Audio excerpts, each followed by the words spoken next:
President Moon Jae-in has made clear that inter-Korean dialogue with no preconditions is possible, but only if North Korea refrains from any further military provocations.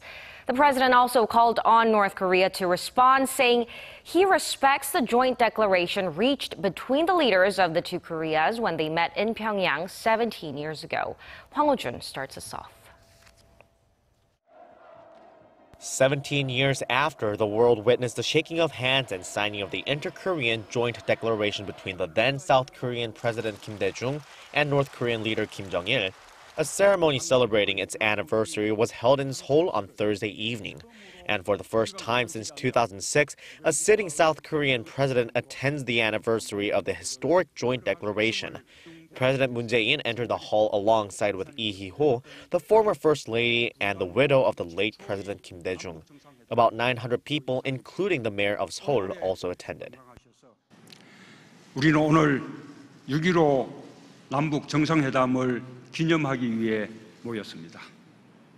김대중 대통령님의 고뇌와 용기, 그리고 역사적 결단을 기억하고 그 정신을 되살리기 위해 모였습니다.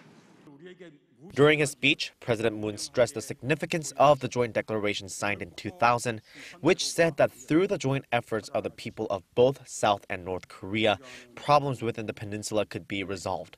He also mentioned that the joint declaration was a promise between the two Koreas to establish peace, end hostility, and ease military tensions.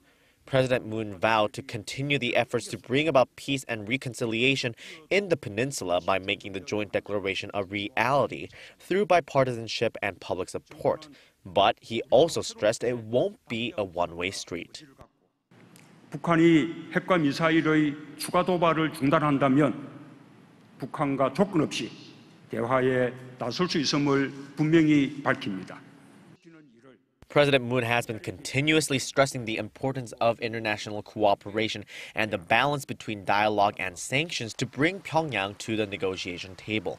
But North Korea has launched 5 missile tests since President Moon's inauguration last month and continues to put the blame on Seoul for intensifying the already heightened tension between the two Koreas. Hwang Hojun, Arirang News.